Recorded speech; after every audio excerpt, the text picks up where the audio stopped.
தமிழ்நாட்டுல ஊழலா? என்னது தமிழ்நாட்டுல ஊழலா? என்னது தமிழ்நாட்டுல ஊழலா? என்னங்க நீங்க தமிழ்நாட்டுல போய் யாராச்சும் ஊழல் இருக்குன்னு சொல்லுவாங்க? தமிழ்நாட்டுல இருக்கிற எல்லா அரசியல்வாதிகளும் ரொம்ப நேர்மையானவங்க, யாரும் ஊழல் எல்லாம் பண்ண தெரியாது. இந்த ஆர்கே நகர்ல ஓட்டுக்கு பணம் கொடுத்து தேர்தல் நின்னு போச்சு, சத்தியமா அதுக்கு பேரும் ஊழல் இல்லைங்க. நம்ம அரசு மருத்துவமனையோட ஊழியர்கள் டெண்டர்ல நம்ம முன்னாள் தலைமைச் செயலாளர் ராமமோகன ராவ் 520 கோடி ரூபாய் சொந்த டெண்டர் பேர்ல போட்டு கொள்ளையடிச்சாருங்க. இதுக்கு பேர்லாம் சத்தியமா ஊழல் இல்லைங்க. சாராயம், ஆத்து மணல், கடல் மணல், கவர்மெண்ட் ஜாப்ஸ் இது நடக்கலாம், சத்தியமா ஊழலே இல்லைங்க, ஊழலே இல்லைங்க. சுகாதாரத்துறை அமைச்சர் இருக்கார்ல விஜயபாஸ்கர், அவர் இந்த போலீஸ், உணவுத்துறை எல்லாத்தோடயும் சேர்ந்து பச்சை பிள்ளைங்களுக்கு குட்கா வித்து நிறைய சம்பாதிச்சார்ல, அதெல்லாம் ஊழலே இல்லைங்க.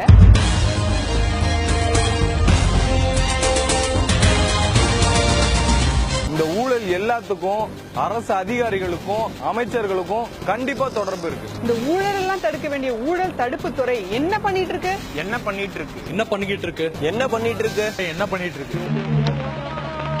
யாரா அவன்? இவ்வளவு அமளிதுமணி இங்க நடந்துட்டு இருக்கு, டம்மியா உட்கார்ந்து ஒருத்தர் மிச்சர் தின்னுட்டு இருக்கான். ஒரு வருஷத்துக்கு இவங்க சாப்பிட்ட மிக்சர் செலவு எவ்வளவு தெரியுமா? 54 கோடி. குழு குழு ஏசி, வேலை செய்யாமல் சம்பளம், வருடத்திற்கு 54 கோடியில் மிக்சர் சாப்பிட சேருவீர். டிவிஏசி, தமிழக ஊழல் தடுப்பு மற்றும் கண்காணிப்பு துறை. ஊழலை ஒழிக்கதாங்க ஊழல் ஒழிப்பு துறை. நாங்க ஆதாரத்தோட கொடுத்தோம், அது மேல நடவடிக்கை எடுக்கலன்னா எதுக்குங்க நீங்க? எங்க வரி பணால சம்பளம் வாங்குற நீங்க நாங்க சொல்றது கேட்கலாம், அப்புறம் எதுக்கு நீங்க? 53 வருஷமா நீங்க மட்டும் ஒழுங்கா வேலை செஞ்சிருந்தா தமிழ்நாடு ஊழல் கூடாரம் ஆயிருக்குமா? தமிழ்நாட்டுல மொத்தம் 8 கோடி பேர் இருக்கோம். ஒவ்வொருத்தரும் ஒவ்வொரு நாளும் லஞ்ச ஊழல்னால பாதிக்கப்பட்டு இருக்கோம். ஒரு வருஷத்துக்கு வெறும் 80 பேர் மேல உங்களால நடவடிக்கை எடுக்க முடியுதா?